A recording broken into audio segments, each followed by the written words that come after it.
Hai netizen Budiman, bagaimana kabarnya? Pada kesempatan kali ini saya akan membahas satu topik yang sangat-sangat menarik dan kalian pasti suka, yaitu bagaimana mengalahkan seorang penjilat. Pada episode sebelumnya saya membahas bagaimana sih kita menghadapinya ya. Jadi kita please be aware dan jangan sampai ikut permainannya. Lah, sekarang bagaimana menghadapinya? Untuk membahas topik ini, saya akan memakai salah satu artikel di Medium, yaitu yang berjudul How to Beat a Manipulator, yang ditulis oleh Kathleen Johnston di tahun 2018. Oke?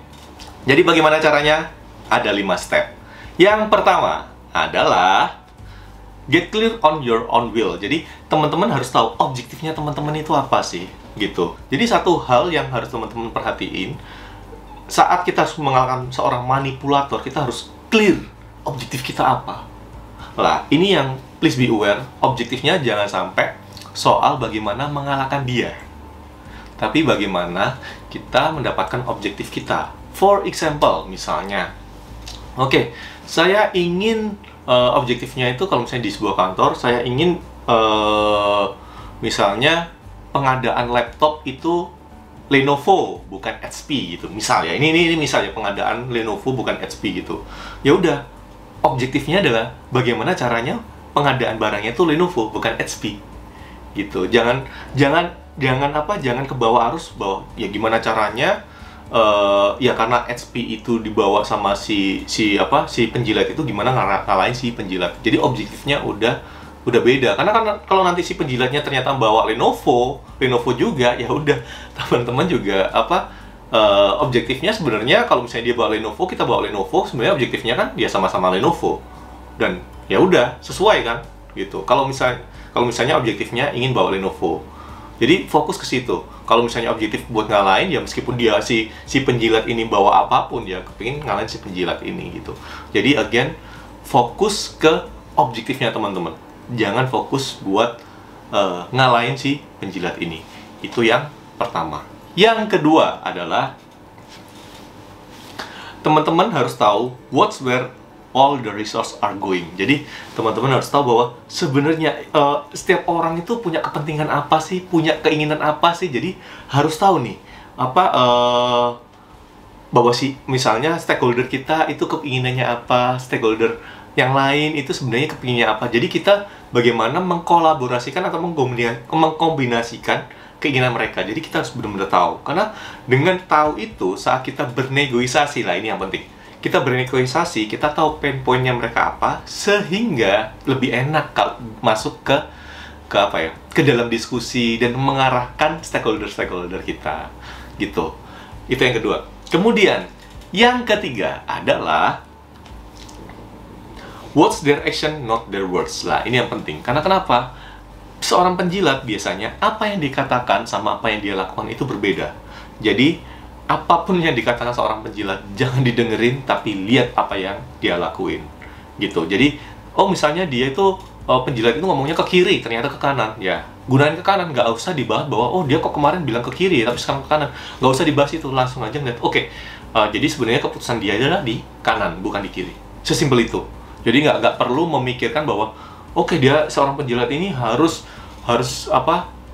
konsisten dong. Ya, apa sih yang kalian harapin dari seorang penjilat?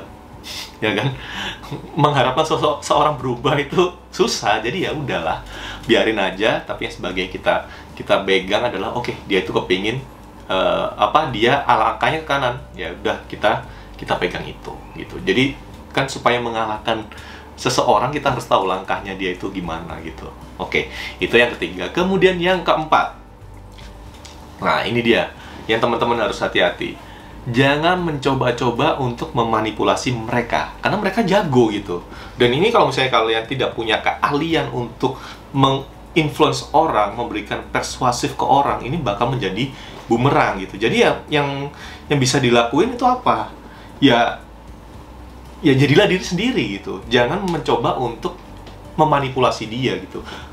Balik ke poin nomor 1 tadi, yaitu fokus ke objektifnya teman-teman itu apa.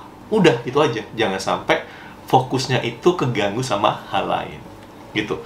Kemudian selanjutnya adalah yang kelima adalah,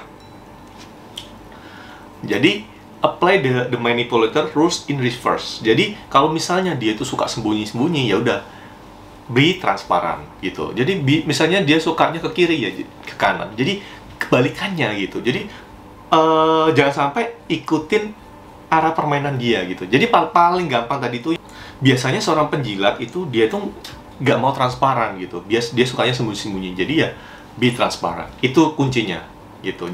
Jadi kalau misalnya teman-teman menemuin orang seperti itu, ya kan? Tadi apa aja yang harus dilakuin? Pertama, itu adalah tahu objektifnya teman-teman apa. Jangan sampai geganggu sama objektif yang lain, ngalahin dia. No.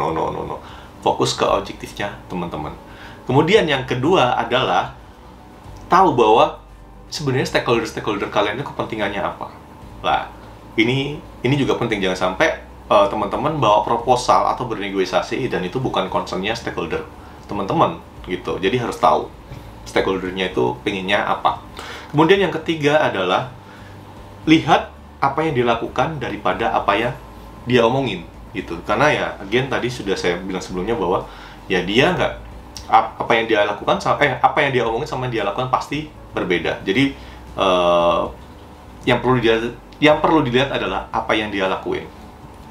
Kemudian yang keempat adalah jangan sampai nyoba untuk memanipulasi dia, karena dia udah master.